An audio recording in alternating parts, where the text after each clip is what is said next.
The thing about working the night shift at a diner is that you see the city at its worst. Drunks, insomniacs, people running from their problems or toward new ones. By 3 a.m., everyone who walks through those doors has a story, and none of them are happy. My name is Elena Martinez, I'm 27, and I've been slinging coffee and pie at Bernie's 24-hour diner for 3 years. It's not glamorous, but it pays rent on my studio apartment and lets me take online classes during the day. Slow path to a nursing degree, but it's mine. Tonight, technically this morning, had been dead. A few regulars, one trucker, a couple who spent an hour nursing cold coffee while arguing in whispers. My shift ended at 4 and I was counting down the minutes until I could walk the 6 blocks home and collapse into bed. Heading out, Bernie, I called to my boss, who was doing inventory in the back. Be safe, Elena. Text me when you get home. Bernie was good people. 60-something, gruff exterior, heart of gold.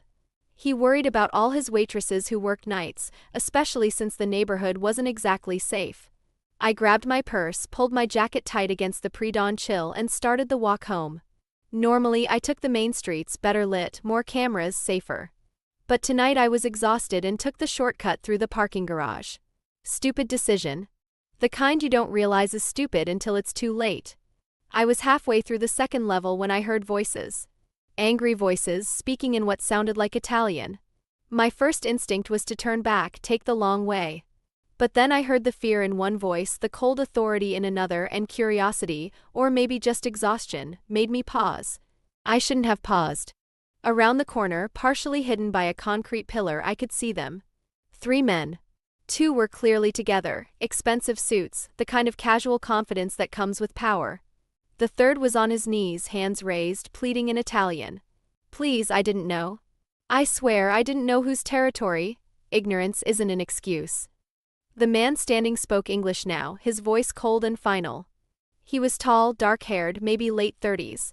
Even from my hiding spot, I could see he was built like someone who could break you in half without effort. You were warned. Twice. That makes this your choice, not mine.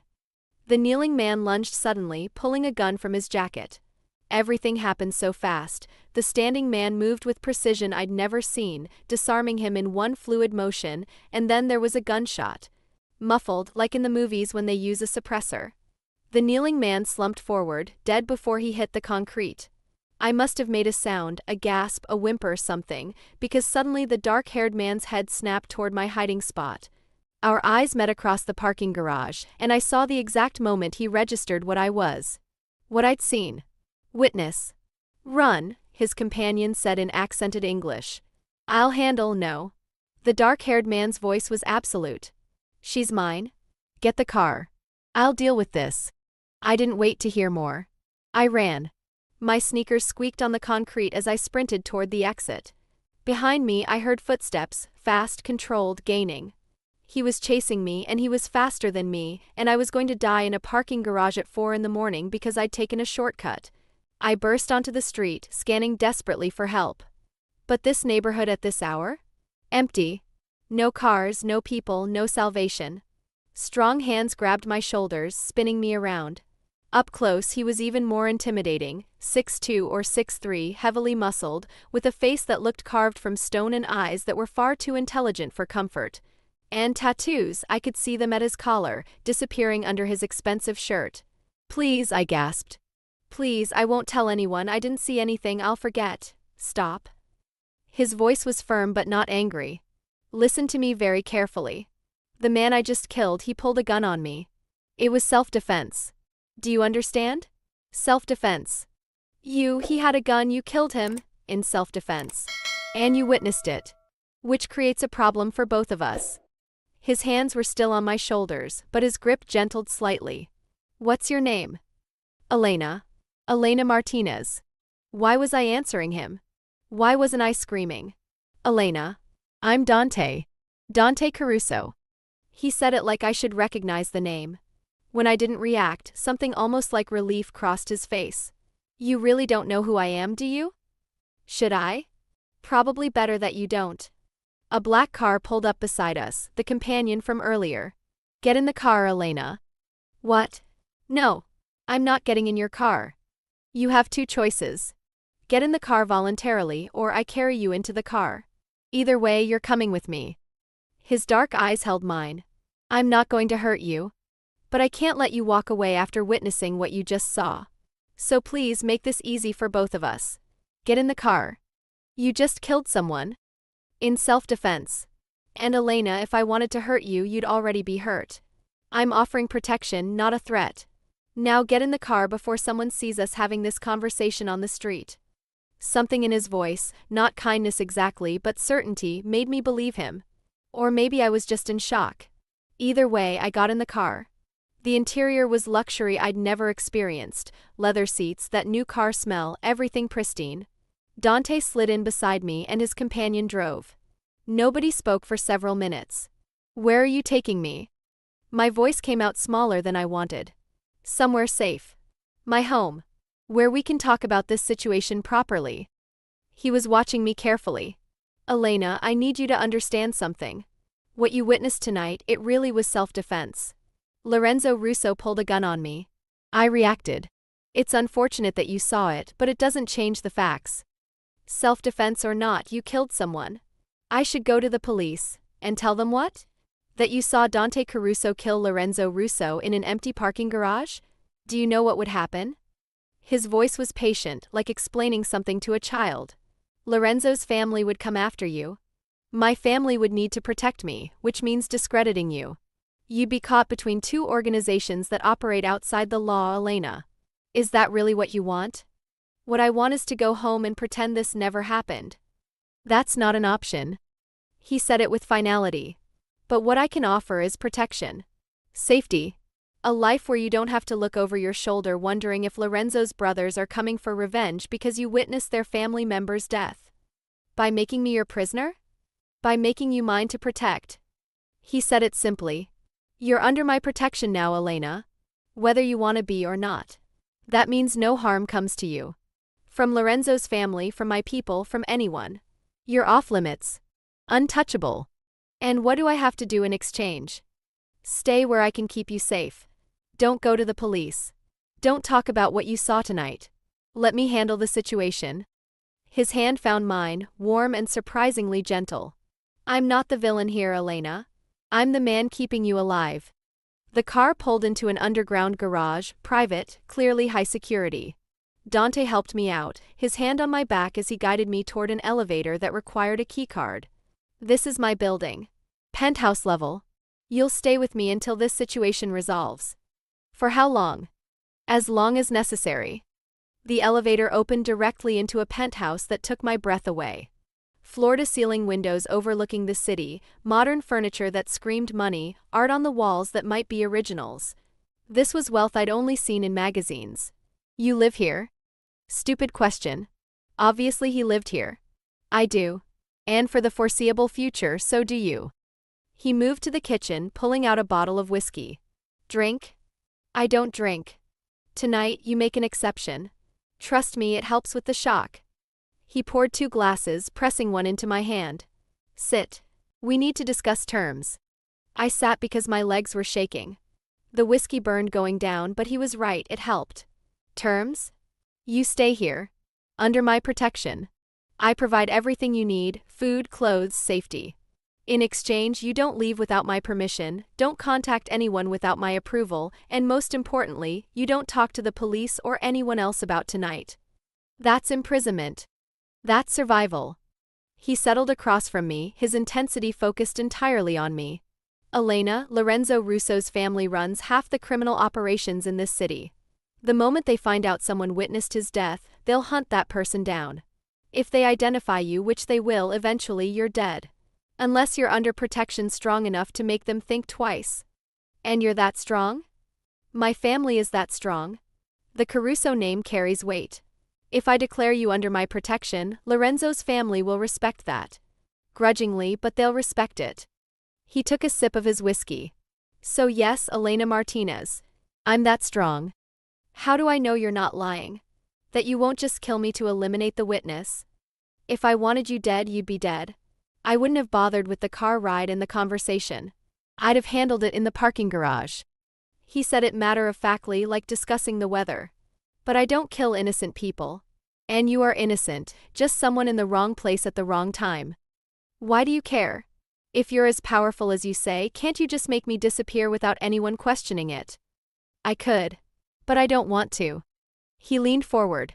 You remind me of someone. Someone I failed to protect once. I won't make that mistake again. So Elena, you're mine to protect now. Accept it gracefully and this arrangement can be comfortable. Fight it and we're both going to be miserable for however long it takes you to realize I'm serious. I should have been terrified. Should have been planning escape routes, trying to fight. But something in his voice, in the way he looked at me, not like a victim or a problem, but like someone worthy of protection, made me pause. How long? Until Lorenzo's family either accepts what happened or I deal with them permanently. Could be weeks, could be months. But Elena, you're safe here. That's not nothing. And my job? My classes? My life? All on hold. I'm sorry, but that's the reality. Though if you need money sent to anyone, rent paid, obligations handled, I'll take care of it. Consider it part of the protection package. He said it so casually, like money was nothing. Like appending my entire life was just a minor inconvenience. I don't even know you. You will. We have time. He stood, offering his hand. Come on. I'll show you to your room. Tomorrow we'll discuss details. Tonight you need rest. The guest room was nicer than my entire apartment. King-sized bed, ensuite bathroom, a closet that opened to reveal clothes in my size. How? I made a call while you were drinking. Estimated your size. If anything doesn't fit, let me know tomorrow. He paused in the doorway. Elena, I know this is overwhelming. But I mean what I said. You're under my protection now. Mine to keep safe. And I take that responsibility very seriously. Why? The question burst out. Why do you care about protecting some random waitress who saw something she shouldn't have? His expression softened, just for a moment. Because someone should have protected her. And nobody did. I won't make that mistake with you. He left before I could ask who she was, closing the door behind him. I stood in the luxurious room, still wearing my diner uniform, trying to process what had just happened. 6 hours ago I'd been serving coffee and thinking about my anatomy exam. Now I was a prisoner, protected prisoner, but still prisoner, of a man who'd killed someone in front of me and somehow made it sound reasonable. I should call the police. Should try to escape. Should do anything except stand here accepting this insanity. But Dante's words echoed in my mind, you're mine to protect now. And for the first time in years I felt safe. Which was absolutely insane. Day 2 I woke up disoriented, the unfamiliar ceiling and expensive sheets confusing me for a moment before everything came rushing back. The parking garage. The gunshot. Lorenzo Russo's body hitting the concrete. Dante Caruso's dark eyes meeting mine across the distance. You're mine to protect now. My phone was still in my purse, I checked immediately, some desperate hope that I could call for help. But it was dead, battery drained. And when I tried the door, I found it unlocked. Not a prisoner then. Or at least not locked in. The guest room had a window, but we were high enough that jumping would be suicide. I was trapped by circumstance rather than locks, which somehow felt worse. A soft knock on the door made me jump. Elena? Are you awake? Dante's voice, patient and calm. Like last night hadn't been completely insane. I'm awake. What else could I say? He opened the door and I was struck again by how he looked in daylight, still intimidating but also handsome in a dangerous way. Dark hair still damp from a shower, wearing dark jeans and a fitted black t-shirt that showed off his build and the tattoos covering his arms. Up close I could see they were intricate, Italian script, religious imagery, dates that probably meant something significant. How did you sleep? Like someone who witnessed a murder and got kidnapped. The sarcasm came out sharper than intended. Fair enough. But he was almost smiling. I made breakfast. Come eat, then we'll talk about your situation properly. The kitchen was as impressive as the rest of the penthouse, all stainless steel and marble, clearly professional grade. Dante was making eggs and toast with the ease of someone who cooked regularly. You cook? I couldn't hide my surprise. I live alone. The alternative is starving or eating takeout constantly. Neither appealed. He plated food with unexpected care. Coffee? I have regular and decaf. Regular. Very regular. I needed all the caffeine I could get. He prepared my coffee without asking how I liked it, cream, 2 sugars, exactly how I took it at the diner. When I stared at him, he shrugged. I had Marco follow you home from work last night. Before everything happened. He mentioned you stopped for coffee on the way, observed how you made it. At my horrified expression, he added, for protection. I'd been watching the parking garage, waiting for Lorenzo. I knew you worked nearby. Wanted to make sure you got home safe before we handled business. You were following me? Protecting you. There's a difference. He sat across from me with his own plate. Lorenzo's family had been escalating. Targeting civilian locations, using them as covers for operations. Your diner was on my radar as a potential problem spot. I was keeping an eye on people who work there, making sure nobody got caught in crossfire. That's either very considerate or very creepy. Both, probably. He took a bite of eggs. Eat. We have a lot to discuss. The food was good, better than good actually. Which somehow made everything more surreal. Kidnapped by a mobster who made perfect scrambled eggs. So, I said after several minutes of tense silence. What happens now? Now we establish ground rules. You're staying here under my protection until the situation with the Russo family is resolved. That means you don't leave this penthouse without me or one of my men accompanying you. You don't contact anyone from your old life without my approval. And you definitely don't talk to the police about what you saw. For how long? I don't know yet. Depends on how the Russos react to Lorenzo's death. He refilled his coffee. I've already sent word through proper channels that it was self-defense. That Lorenzo pulled a weapon first. Most families would accept that and move on. But the Russos are unpredictable. And if they don't accept it? Then I handle it. But Elena, that's my problem, not yours. Your job is to stay safe, stay hidden, and let me worry about the politics. His dark eyes held mine. Can you do that? Do I have a choice? You always have choices. But the alternatives are significantly worse than staying here. He stood, clearing plates. Come on. I'll show you around properly. If you're going to be here a while, you should know the space. The penthouse was massive, 3 bedrooms, a home office, a gym that looked professionally equipped, even a small library. Everything was immaculate, organized, clearly lived in but meticulously maintained. You live here alone? It seemed like too much space for one person. I do. I like my privacy. He opened the door to what looked like a guest room converted to a closet. I had clothes brought in this morning. Should be your size. If anything doesn't fit or you need something specific, let me know. The closet was full of clothes, casual wear, dresses, everything I might need. All expensive, all in my size. It should have felt generous. Instead, it felt like preparation for a long stay. Dante, I can't just disappear. I have a job, classes, a life.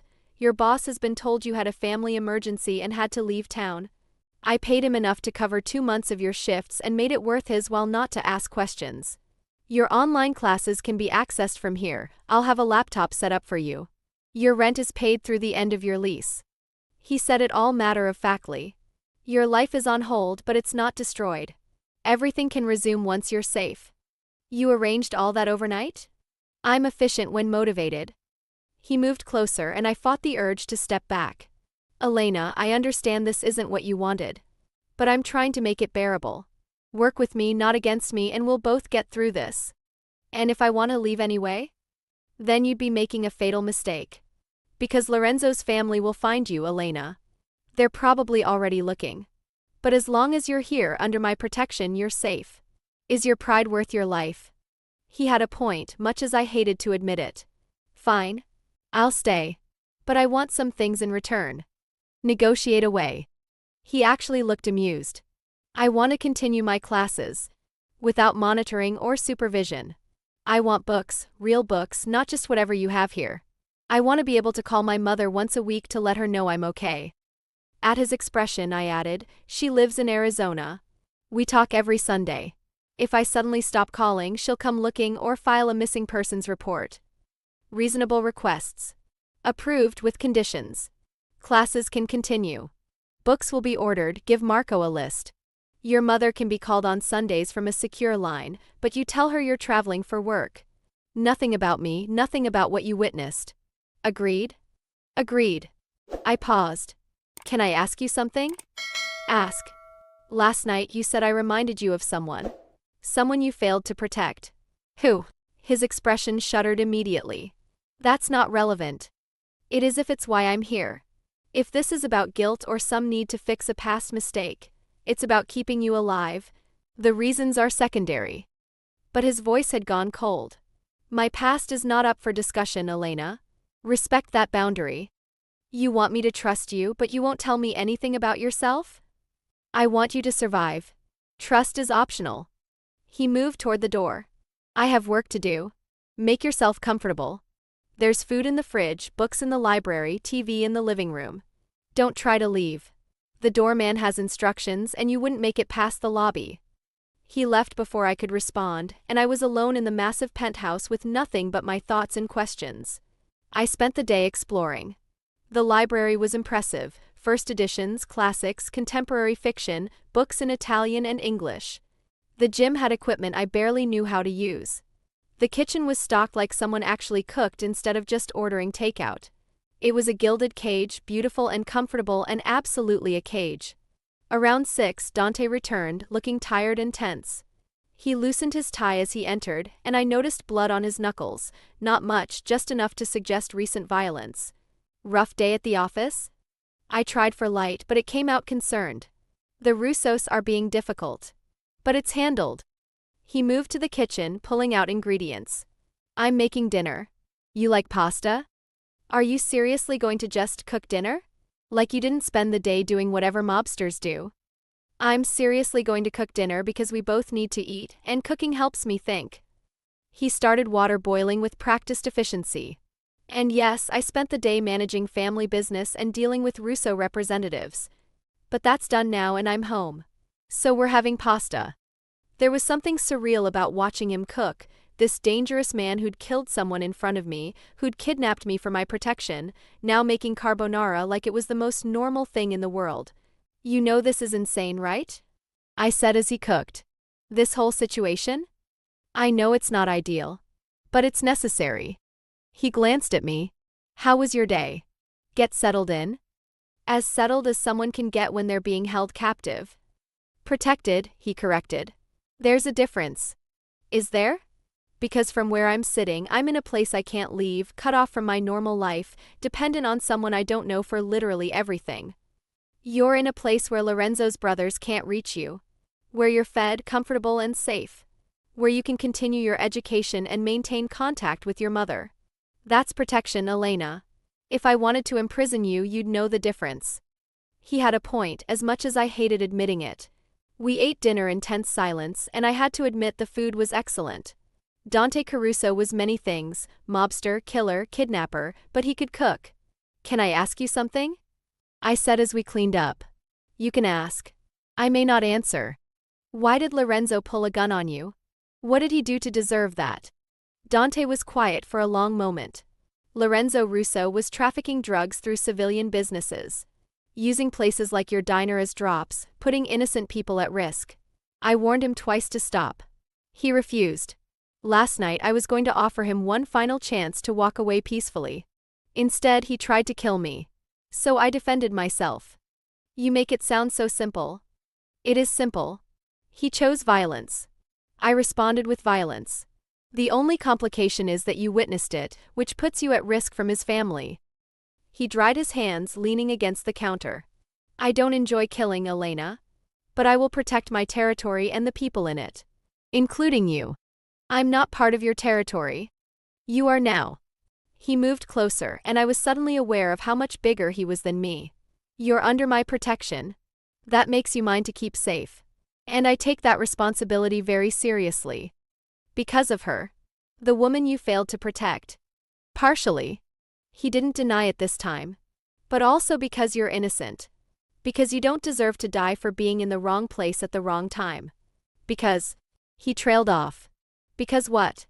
Because when I looked at you in that parking garage, terrified but trying to be brave, something in me said, protect her. And I've learned to trust that instinct. His hand came up to touch my face, gentle despite the violence I knew he was capable of.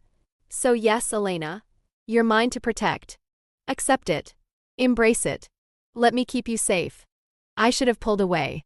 Should have been repulsed by his touch after what I'd seen him do.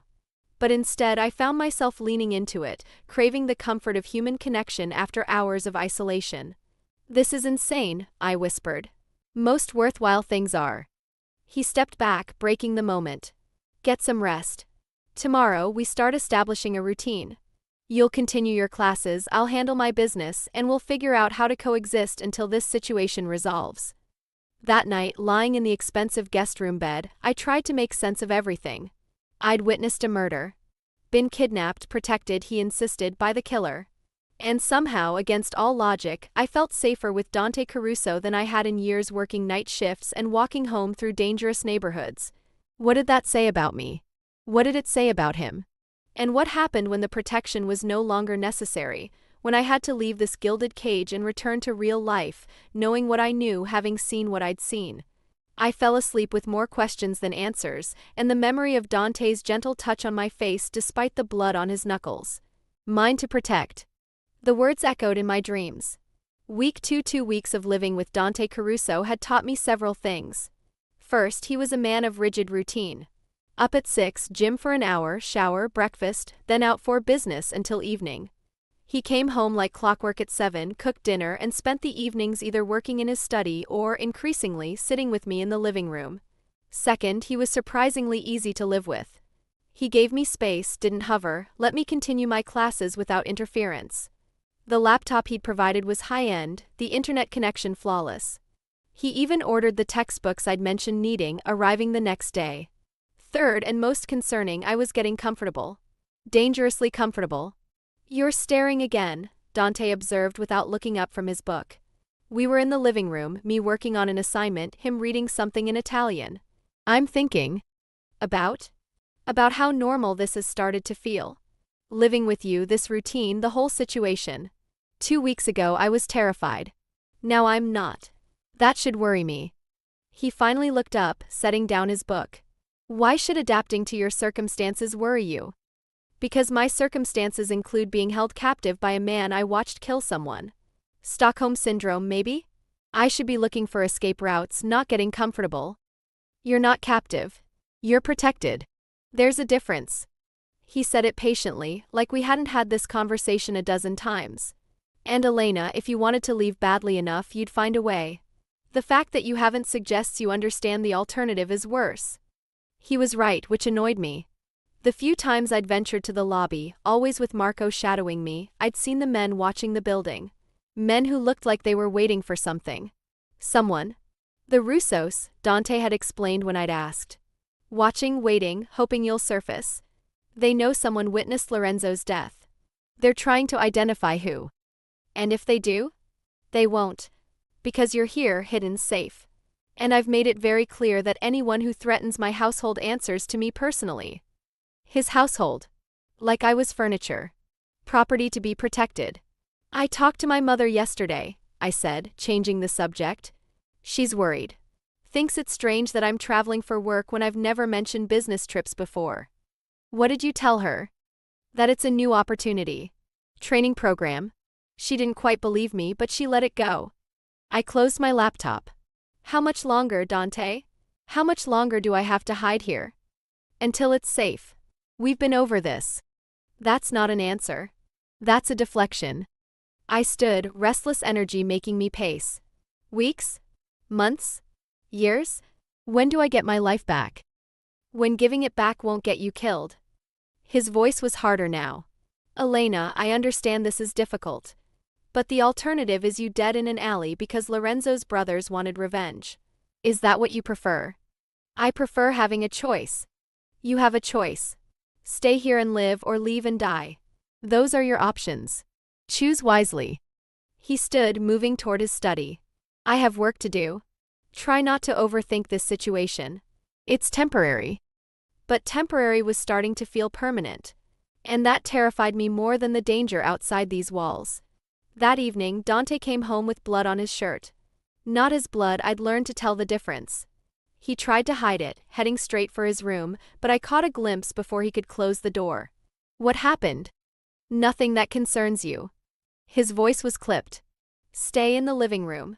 I'll make dinner after I clean up." But 20 minutes later, when he still hadn't emerged, I knocked on his bedroom door. "Dante?" I'm fine. Give me a minute. You're bleeding. I can see it under your door. A lie but effective. Let me help. Silence. Then come in. His bedroom was as meticulously organized as the rest of the penthouse, king bed, minimalist furniture, windows overlooking the city. And Dante shirtless, trying to reach a cut on his shoulder blade that was bleeding sluggishly. What happened? I asked again, moving to help without being asked. Business dispute. Someone got aggressive. I got cut. It's handled. He winced as I cleaned the wound. You don't have to do this. I'm in nursing school, remember? This is basically homework. I applied antiseptic, watching him flinch. It's not deep. Won't need stitches. But you should be more careful. Careful doesn't always work in my line of business. He turned to face me and I was suddenly very aware of how close we were. How bare his chest was, covered in more tattoos than I'd realized. Italian script over his heart, dates on his ribs, intricate religious imagery across his shoulders. Thank you. For helping. You're welcome. I should have stepped back. Should have left. But something kept me there, close enough to see the scar on his collarbone, the faint bruises that suggested recent fights. Dante, what exactly is your line of business? Beyond vague references to family operations? Do you really want to know? Because once I tell you, you can't unknow it. And ignorance has been keeping you safe. I think witnessing a murder already removed my ignorance card.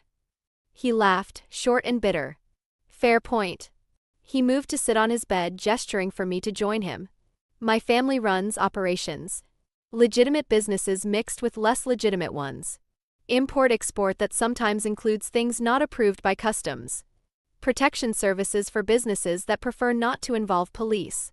Conflict resolution when traditional legal methods don't work. You're mafia. That's a very Hollywood term. But essentially, yes. The Caruso family has been part of this city's power structure for 4 generations. We maintain order in places where official order doesn't reach. We protect our territory and the people in it. Sometimes that requires violence. Usually it just requires the threat of violence. And Lorenzo? Lorenzo Russo was using civilian locations, including your diner, as drug drops. Putting innocent people at risk. I warned him to stop. He refused. Then he tried to kill me. So I killed him first. He said it without emotion. That's my world, Elena. Violence, power, protection, control. It's not clean or legal or moral. But it's real. And you want me to just accept that? Be okay with it. I want you to understand it. Because you're living in my world now, even temporarily. And understanding the rules keeps you safe. He reached out, tucking a strand of hair behind my ear. I'm not a good man, Elena. But I'm good to people under my protection. That includes you. Why? The question I'd been avoiding. Why do you care so much about protecting me specifically? I'm nobody. Just a witness. You could have handled this a dozen different ways. Why this? His hand dropped and something painful crossed his face. Because 3 years ago someone was in danger and I didn't protect them. I thought they were safe, thought I had time, thought I could handle it after I finished other business. I was wrong. By the time I realized the threat was real, she was already dead. The woman you mentioned. The one you failed. My sister. Julia. His voice was rough. She witnessed something she shouldn't have. Testified against one of our rival families. I promised her she'd be safe, that I'd protect her. But I got complacent, thought the threat was neutralized. It wasn't. They killed her in her apartment while I was across town handling something I thought was more important. Dante, I'm so sorry. Don't. I don't want sympathy. I want to not make the same mistake twice. His dark eyes met mine, fierce and determined. So when I saw you in that parking garage, terrified and vulnerable and in danger because you'd witnessed something you shouldn't have, I made a decision. This time I don't leave the witness unprotected. This time I don't assume the threat will handle itself. This time I keep her safe. No matter what. I'm not your sister. No. But you're my responsibility now. My promise to myself that I'll do better this time. He stood, moving to get a fresh shirt. That's why you're here, Elena. That's why I'm so insistent about keeping you safe. Not because you're special to me personally, though you're becoming that, but because I failed once and I won't fail again. The honesty was brutal and beautiful. Thank you. For telling me. Thank you for asking instead of assuming. He pulled on the shirt, careful of his shoulder. Now. I promised dinner. How do you feel about risotto? That night as we cooked together, him directing, me helping, I realized something had shifted. He'd let me in just a little. Show me the wound beneath the armor. And instead of making me more afraid, it made me understand him better. Dante Caruso was dangerous, yes.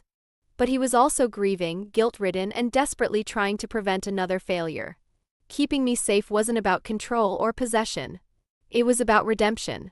Can I ask you something else? I said as we ate. You're full of questions tonight. You mentioned becoming special to you personally. Did you mean that, or was it just something to say? He set down his fork, considering. I meant it. These 2 weeks having you here, talking with you, learning about you, it's been nice. Comfortable. I've been alone by choice for 3 years, kept everyone at distance because caring makes you vulnerable. But Elena, you're making me remember what it's like to want company instead of just tolerating it. That's either very sweet or very concerning. Both? It's definitely both. But he was smiling slightly. Don't overthink it. I'm not asking for anything. Just acknowledging that protecting you has become about more than just guilt.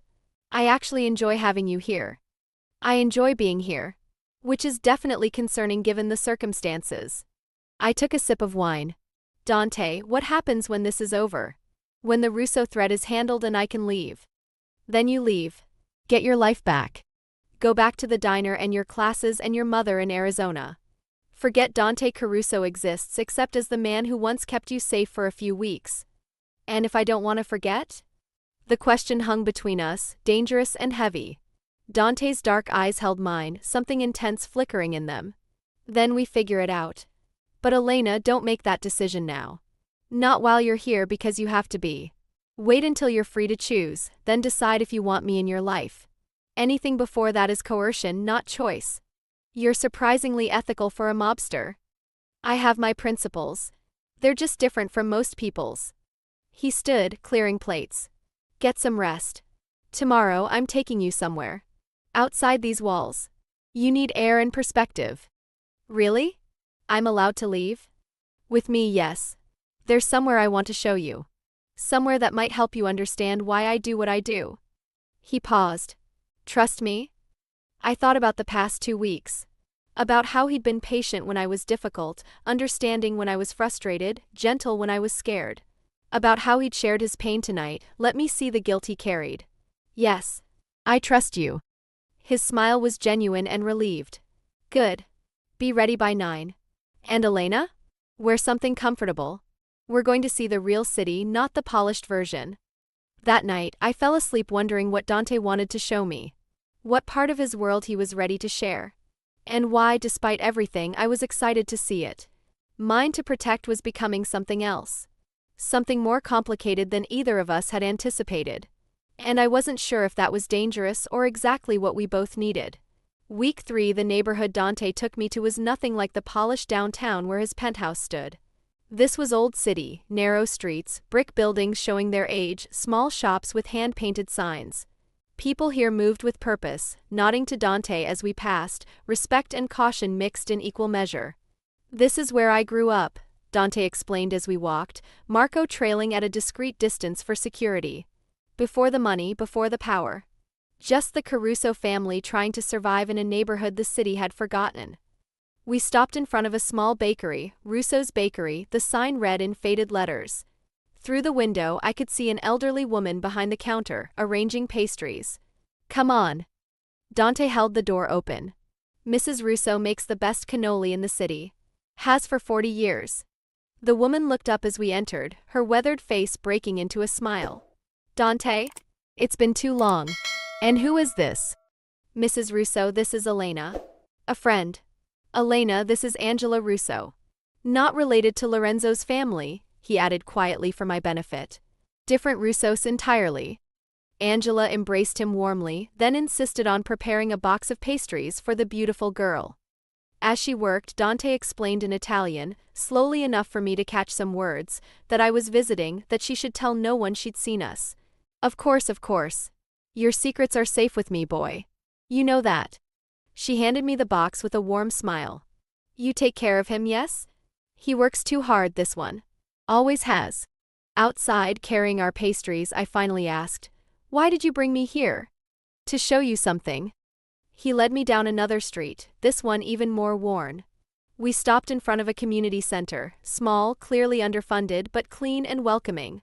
Inside, I could hear children's laughter, see teenagers playing basketball, elderly people playing cards at tables. This center would have closed 10 years ago. The city cut funding, said it wasn't worth maintaining in a neighborhood this poor. But the people here needed it: safe place for kids after school, resources for families, community support. Dante leaned against the chain-link fence surrounding the basketball court. So the Caruso family funded it. Anonymously, through shell companies. We keep it running, keep it safe, make sure the people here have somewhere to go. Why anonymously? Because if people knew mob money was funding it, the city would shut it down. So we hide it, protect it, let them think it's charity from nameless donors. He watched the kids playing, something soft in his expression. This is what I do, Elena. Not just violence and territory disputes. I protect places like this. People like these. The ones the system forgot. Robin Hood with a gun? More like pragmatic family leadership. We can't operate without community support. So we support the community. It's symbiotic. He turned to face me. I wanted you to see this. To understand that what I do isn't just killing and crime. There's purpose behind it. Protection beyond just self-interest. You're trying to make me not hate you. I'm trying to show you all of me. The violence you witnessed, yes. But also this. The reason I do what I do. His hand found mine. Come on. There's one more place. The cemetery was quiet, well-maintained, with old trees providing shade. Dante led me to a simple headstone: Julia Caruso, beloved daughter and sister. The dates showed she'd died at 24, 3 years ago. I come here every week, Dante said quietly. Tell her about what's happening, apologize for failing her, promise to do better next time. He crouched, touching the headstone gently. She was the good one in our family. Wanted to be a teacher, help kids. She hated the family business, wanted nothing to do with it. But she got dragged in anyway when she witnessed one of the Luciano family's operations. She testified because she thought it was right. And I promised her she'd be safe. Dante, I was arrogant. Thought my reputation alone would protect her. By the time I realized the Lucianos were serious about revenge, it was too late. He stood, his jaw tight. I found her. In her apartment. They'd made it look like a robbery, but I knew. Everyone knew. And I couldn't prove it, couldn't get justice through legal means, because the Lucianos had bought off witnesses, corrupted evidence. What did you do? What I had to do. I handled it. Every single person involved in my sister's death, I eliminated systematically over 6 months. Not out of anger, cold, calculated removal of threats. And when I was done, I made a promise. Never again. Never would I leave someone vulnerable because I assumed they were safe. Never would I fail to protect someone who needed it. So when you saw me, I saw another young woman in danger because she witnessed something. Another innocent pulled into a world she didn't belong in. And I decided right then, this time I protect her. This time I don't fail. He turned to face me fully. That's why you're mine to protect, Elena. Not possession. Not control. Just a promise I made to myself that I wouldn't let another innocent person die because I was too arrogant or too busy to care. I looked at the headstone, at this man carrying 3 years of guilt, and something in me softened completely. She'd be proud of you. For trying to do better. She'd be horrified that I'm still in the family business. But yes, maybe proud that I'm trying to protect instead of just destroy. He took my hand. Come on. Let's go home. You've seen enough of my past for one day. On the drive back, I processed everything. The neighborhood, the community center, the grave. Dante wasn't just a killer who'd kidnapped me. He was complicated, violent when necessary, protective by nature, trying to honor his sister's memory by not repeating his mistakes. Thank you, I said as we rode the elevator up to the penthouse. For showing me all that. For trusting me with it. You deserve to understand. To see why I'm so insistent about your safety. It's not just paranoia, it's experience. I know exactly what happens when protection fails. The elevator opened into his penthouse. Now, I have work calls to make. But tonight we're ordering from that Italian place you mentioned liking. My treat. Everything here is your treat. I literally have no money. Details. But he was smiling. Make yourself comfortable. I'll be in my study. I spent the afternoon on the balcony, eating Angela's pastries and thinking about everything I'd learned. Dante Caruso was a mobster, yes. But he was also a grieving brother, a community protector, a man trying desperately not to repeat past failures. And somewhere along the way I'd stopped being just his protected witness and started becoming something else. Someone he trusted with his history. Someone he wanted to understand him. Someone who was dangerously close to falling for her captor. That evening, over excellent Italian food delivered from a restaurant that clearly knew Dante well, I asked, "What happens to us when this is over and I'm safe to leave?" "We've been over this." "No, I mean really. You said I was becoming special to you personally." "Well, Dante, you're becoming special to me too. And I don't know what to do with that." He set down his fork, studying me. "What do you want to do with it?" "I don't know. 2 weeks ago I was terrified of you. Now I struggled for words. Now I'm not. Now I trust you. Now I understand you. And I don't know if that's Stockholm Syndrome or something genuine." "It's genuine," he said quietly. "Stockholm Syndrome is about being isolated, controlled, dependent. You have access to the internet, books, contact with your mother. I'm not controlling your information or isolating you beyond what's necessary for safety. What you're feeling is real. And probably mutual. So what do we do about it?" "Nothing. Not yet." He moved around the table, crouching beside my chair. "Elena, right now you're here because you have to be. Any feelings that develop under those circumstances are suspect. But when this is over, when you're free to leave and you choose to stay, or choose to come back, then we explore this. Deal?" "That's very ethical for someone who kidnapped me. Protected. And yes, I have my standards." His hand cupped my face. "But Elena, for what it's worth, I want you to choose me. When you're free to choose, I want you to come back. Want you to be here because you want to be, not because you have to be. And if I don't come back? Then I'll respect your choice and remember these weeks as the time I got to know an incredible woman who deserved better than being dragged into my world." His thumb traced my cheek. "But I'm hoping you'll come back." "That's a lot of pressure." "It's honesty. Take it or leave it." He stood, moving back to his seat. "Now finish eating. You barely touched your pasta, and it's excellent pasta." That night, lying in bed, I thought about choices. About how I'd had none when Dante first grabbed me in that parking garage. But now, 3 weeks later, I had all of them. I could leave, he'd said as much. Could go to the police, could run, could do anything. But I was choosing to stay. Choosing to trust him. Choosing to let this connection develop instead of fighting it. Was that growth or giving in? Strength or Stockholm Syndrome? My phone buzzed, the secure phone Dante had given me. A text from him, "Can't sleep either? Come to the living room. I'll make tea." I found him on the couch, 2 mugs already prepared.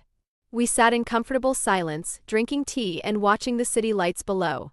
"This is nice," I said eventually. "Just being. No pressure, no performances. Just 2 people existing in the same space. It is nice." His arm was around me, had been for several minutes, and I'd barely noticed. "Elena, can I tell you something?" "Always." When Julia died, I shut down emotionally. Decided caring about people made them targets. For 3 years, I've kept everyone at arm's length, maintained cold distance from everyone except family. Safer that way. He pulled me closer. "But these 3 weeks with you, I'm remembering what connection feels like. What it's like to want someone's company instead of just tolerating it. You're thawing me out, and it's terrifying and wonderful in equal measure. I feel the same way. Like I'm waking up from a long sleep." I rested my head on his shoulder. 3 weeks ago, I was sleepwalking through life. Work, classes, existing but not living. And now, trapped in your penthouse, I feel more alive than I have in years. How does that make sense? It doesn't. But that's okay. Not everything has to make sense. His lips pressed against my hair. "Just promise me something. When this is over, when you're deciding whether to come back, promise you'll really think about it. Not just react emotionally. Really consider if this life, my life, is something you can handle long term." "I promise." "And Dante? You promise me something too." "What?" Promise that when I'm free to leave, you'll tell me how you really feel. No deflection, no ethics about coercion. Just honest feeling. I need to know what I'm choosing or choosing to leave. Deal. He held out his hand. Partners in honesty? Partners in honesty. I shook it. Now, tell me more about your sister. The good memories, not just the end. And he did. For hours he told me about Julia, her laugh, her dreams, her terrible cooking, her habit of singing off-key, her determination to make the world better despite coming from a family that operated in shadows. And as I listened, I fell a little more for the man who still grieved his sister enough to visit her grave weekly, who funded community centers anonymously, who was trying desperately to protect me from becoming another failure he'd carry forever. Mine to protect was becoming ours to choose. And I was starting to think I knew exactly what I'd choose when the time came. Week 5 weeks of living with Dante, and the lines had blurred completely. We'd fallen into a rhythm that felt less like captor and captive and more like partners. Roommates. Something more than both but less than what we were becoming. He still left for business during the day, but now I'd have dinner waiting when he came home. We'd cook together, talk about our days, fall asleep on the couch watching old movies. It was domestic. Comfortable. Dangerous. The Russo situation is escalating, Dante said one evening over dinner. He'd been tense all week, making more calls, coming home later. Lorenzo's older brother, Marco, is pushing for retaliation. Doesn't accept the self-defense claim. What does that mean for me? It means you stay here longer. Stay hidden. Marco's a hothead, he'll make a move eventually, and when he does, I'll handle it. But until then, you're safest staying invisible. He reached across the table, taking my hand. I'm sorry.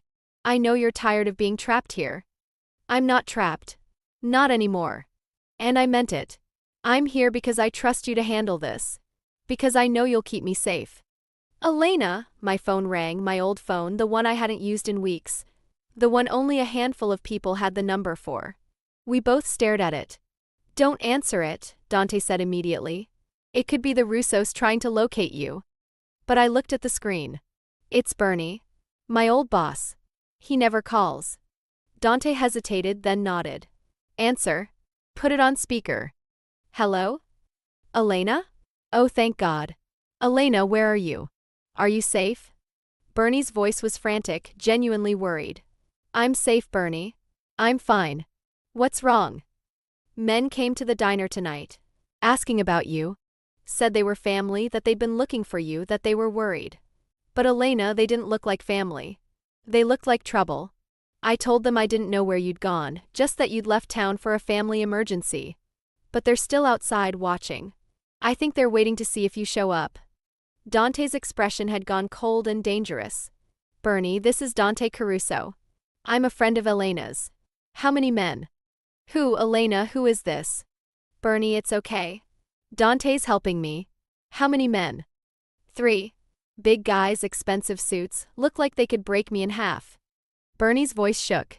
Elena, what's going on? Are you in trouble? I'm safe. Don't worry about me. Just lock up tonight, go home, don't engage with those men. Can you do that? Of course. But Elena, I'll explain everything when I can. Just stay safe, okay? Thank you for calling me. I hung up and Dante was already on his phone, speaking rapid Italian.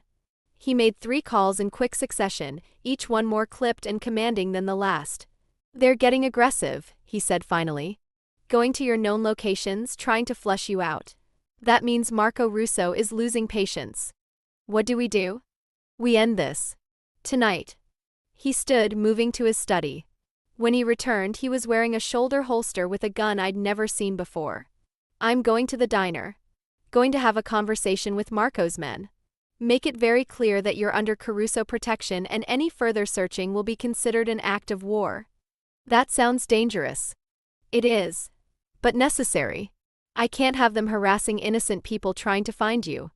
Bernie could have been hurt tonight. That's unacceptable. He checked his weapon with practiced efficiency. Stay here. Lock the door after I leave. Don't open it for anyone except Marco or me. Understood? Dante, wait. I grabbed his arm. Be careful. Please. Always am. He pulled me close, pressing a kiss to my forehead. I'll be back in a few hours. Then we'll figure out next steps. And if you don't come back? Then Marco will bring you somewhere safer. He has instructions. His hand cupped my face. But Elena, I'm coming back. I promise. I don't break my promises. He left and suddenly the penthouse felt too big, too quiet, too empty. I tried to focus on my schoolwork, on TV, on anything. But my mind kept replaying Bernie's call, imagining Dante confronting Marco Russo's men, picturing all the ways this could go wrong. 2 hours passed. Then 3. My phone stayed silent, which either meant everything was fine or everything was very, very wrong. Finally, at midnight, I heard the elevator. I ran to the door, relief flooding through me, until I saw Dante's face. Blood on his temple, his shirt torn, his knuckles raw and bleeding. What happened? It's handled. He moved past me, heading straight for the bathroom. Marco Russo's men won't be bothering Bernie or anyone else looking for you. Dante, you're hurt. I'm fine. Just some bruises and a cut. Nothing serious. But he winced as he tried to clean the wound on his temple. Let me help. I took the antiseptic from him, gently cleaning the cut. What happened? Really? Marco's men were still watching the diner when I arrived. I explained very clearly that you were under my protection. They disagreed with my assessment. Violence ensued. I won. He said it matter-of-factly, like describing a business meeting. But Elena, this means Marco won't back down. He's committed to finding you now. We need to be more careful. Or we could end this. Let me go to the police, tell them what I saw, and put yourself directly in Marco's crosshairs?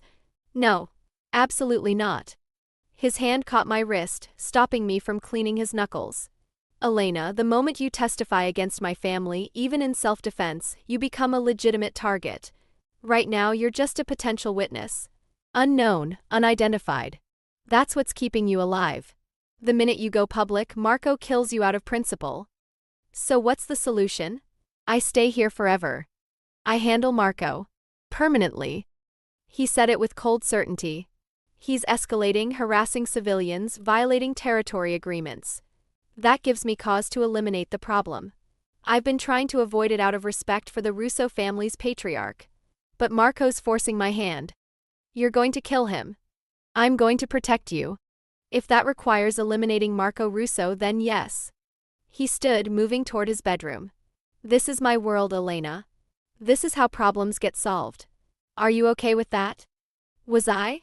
Could I be with someone who solved problems with violence? Who killed to protect what was his? But then I thought about Lorenzo pulling a gun, about Marco's men harassing Bernie, about the danger that would follow me forever if Dante didn't handle this. I'm okay with it. If that makes me complicit, fine. But I'm okay with you doing what's necessary to keep both of us safe. Something shifted in his expression, relief maybe. Acceptance. Thank you. For understanding. For not judging. I can't judge what I've been benefiting from for 5 weeks. You've kept me safe, fed me, protected me. If the cost of that is you being who you are, a man who uses violence when necessary, then I accept that cost. He crossed the space between us, pulling me into his arms. You're extraordinary. You know that? I'm pragmatic. There's a difference. You're both. His lips found mine, and unlike the chaste kisses he'd given before, this one was deep, claiming, full of 5 weeks of restrained want. Elena, I need to tell you something. Before this goes further, before Marco forces my hand and things get more dangerous. What? I'm in love with you. He said it simply, directly. I've been falling for 5 weeks, fighting it because you're here under duress, because it's not fair to burden you with my feelings when you can't freely leave. But Elena, I love you. And I need you to know that before things get worse. My heart was pounding. Dante, you don't have to say it back. You don't have to feel anything. I just needed you to know. Needed it said before I go after Marco, in case something goes wrong. His forehead rested against mine. You're not just someone I'm protecting anymore. You're someone I can't imagine living without. I love you too. The words came easily, naturally.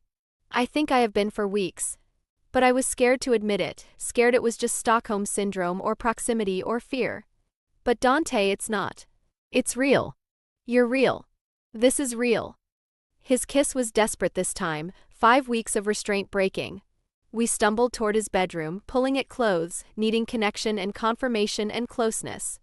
He was gentle despite his obvious want, constantly checking if I was okay, if I wanted this, if I was sure. I'm sure, I gasped against his lips. Dante, I'm sure. I want this. Want you. He made love to me like I was precious, like I might break, like he was memorizing every moment in case it was the last. And afterward, lying tangled in his sheets, I felt safe and desired and chosen in ways I'd never experienced before. I'm going after Marco tomorrow, he said quietly, his arm around me. I've arranged a meeting. Neutral territory. I'm going to offer him one final chance to accept Lorenzo's death as justified self-defense. If he refuses, I end this permanently. And if he accepts? Then you're free. Free to leave, to resume your life, to decide if you want me in it or not. His hand traced patterns on my bare shoulder. But Elena, if he refuses and I have to kill him, that's going to complicate things. The Russo family will want revenge. You'll need to stay protected longer. Are you prepared for that? As long as I'm with you, I can handle it. I turned to face him. Dante, I'm not leaving.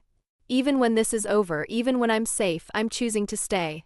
I'm choosing you. You might feel differently when you're free to actually leave. I won't. But I understand why you need me to have that freedom before you'll believe me. I kissed him softly. So go. Handle Marco. End this threat. And then we'll figure out what comes next. What comes next is you finishing nursing school, getting your degree, building a life, and me supporting that life in whatever way you'll let me. He pulled me closer. I'm not asking you to become part of my world, Elena. I'm asking to become part of yours. What if I want both? Your world and mine combined? Then we figure out how to make that work. His smile was genuine. Together. I fell asleep in his arms, feeling safer than I had any right to feel given that tomorrow he was meeting with someone who wanted him dead. But Dante had kept me safe for 5 weeks. Had protected me, cared for me, fallen for me despite every reason not to. And tomorrow he'd end the threat that had kept me trapped. Not because I'd asked him to, but because protecting me had become more than obligation, it had become love. Mine to protect had become ours to choose. And we were both choosing each other. Day 36, I woke up alone, Dante's side of the bed already cold. A note on his pillow, meeting with Marco at noon. Stay inside. I love you. The clock showed 10 a.m.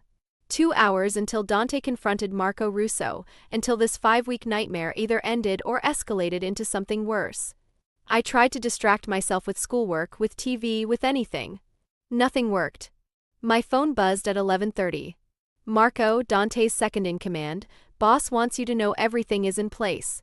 Meeting at the old warehouse district. He'll call when it's done. The old warehouse district. Where this had all started. Where I'd witnessed Lorenzo's death and Dante had grabbed me, pulled me into his car, changed my life completely. Full circle. At noon exactly, my phone rang. But it wasn't Dante's number, it was unknown. Against my better judgment, I answered. Elena Martinez. The voice was cold, unfamiliar. You don't know me, but I know you. I'm Marco Russo. Lorenzo's older brother. My blood went ice. How did you get this number? I have resources. But that's not important.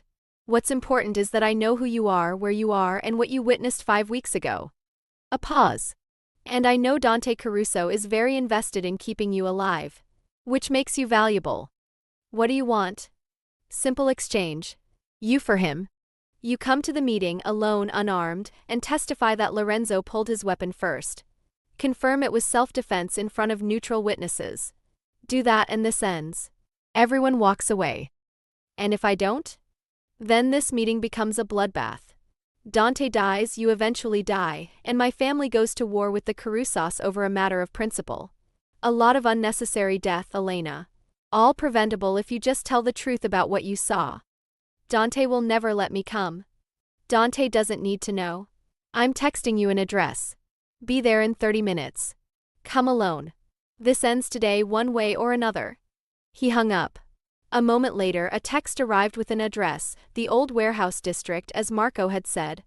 The same parking garage where this had all started. I should call Dante. Should tell him about Marco's call, let him handle it. That was the smart thing, the safe thing, what he'd want me to do. But Marco was right, if I didn't show up, this meeting would turn violent.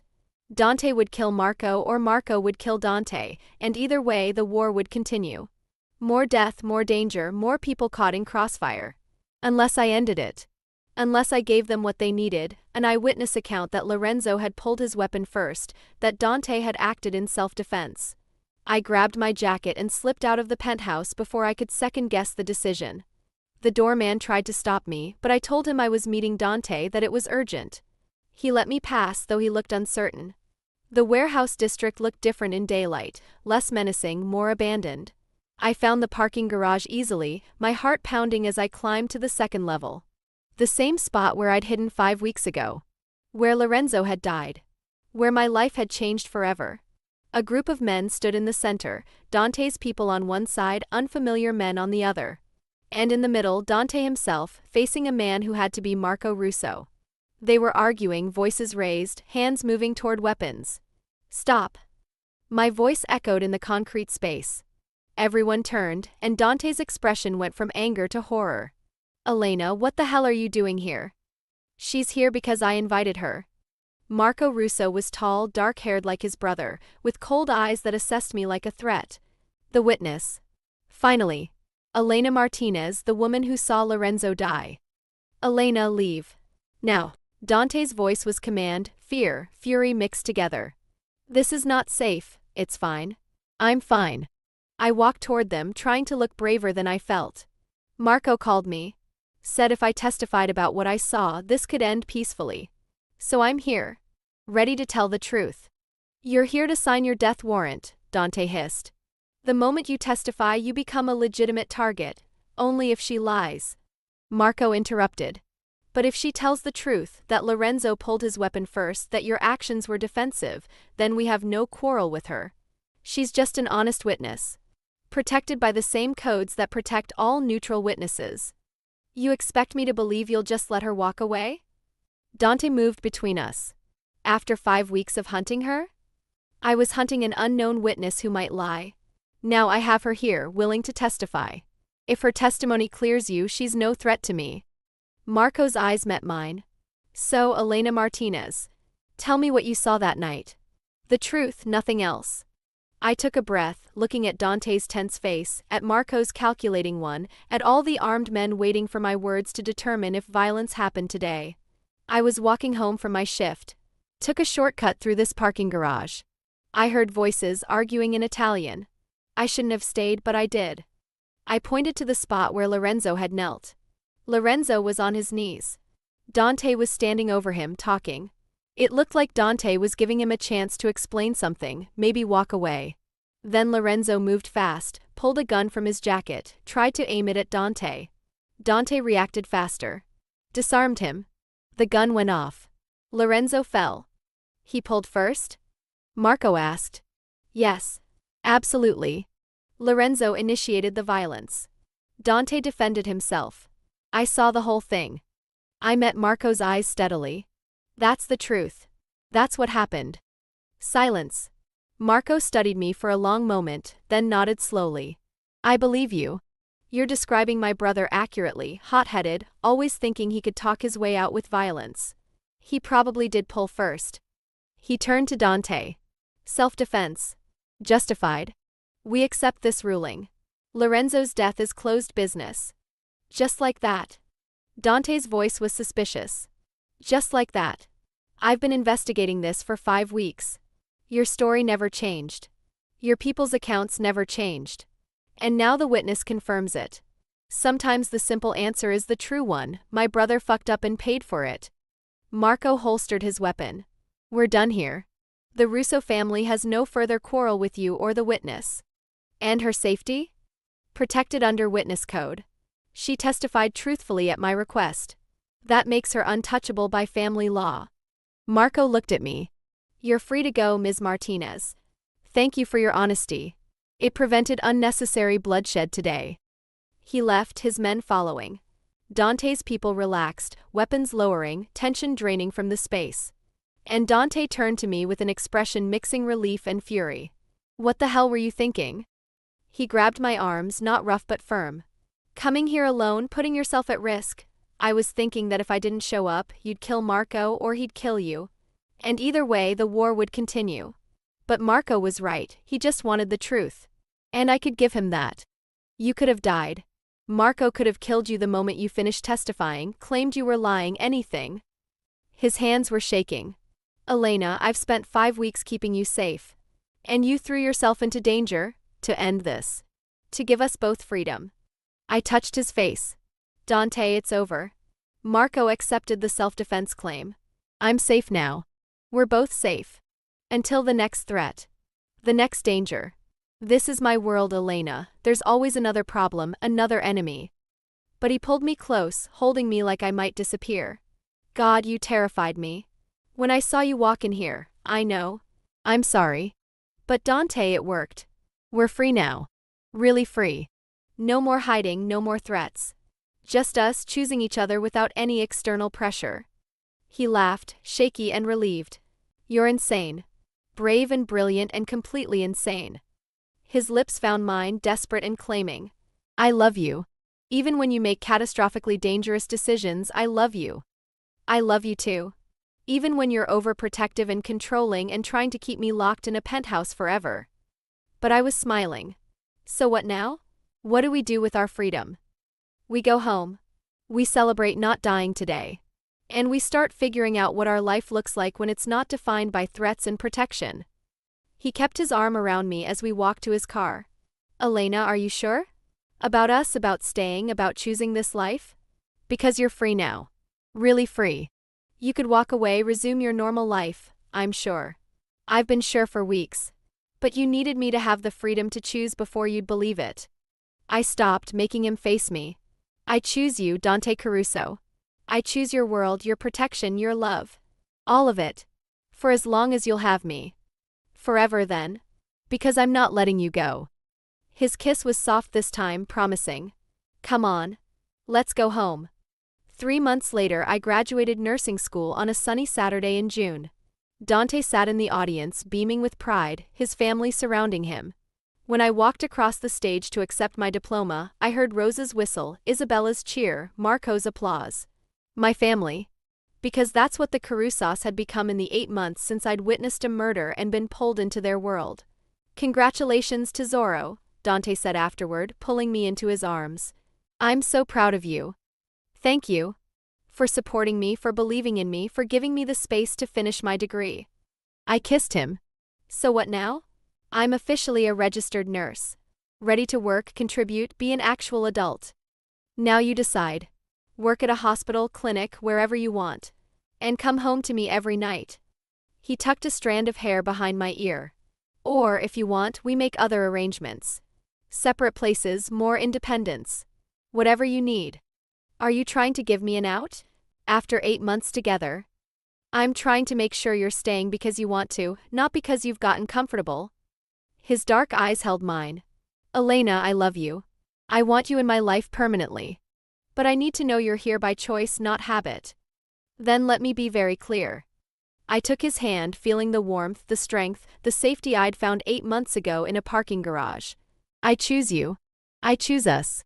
I choose this life we're building together. Not because I'm comfortable, but because I'm happy. Happier than I've ever been. Even though my world is dangerous and complicated? Especially because of that. Because danger and complication come with you and you're worth it. I pulled him down for a kiss. So yes, Dante. I'm staying. Permanently. Get used to it.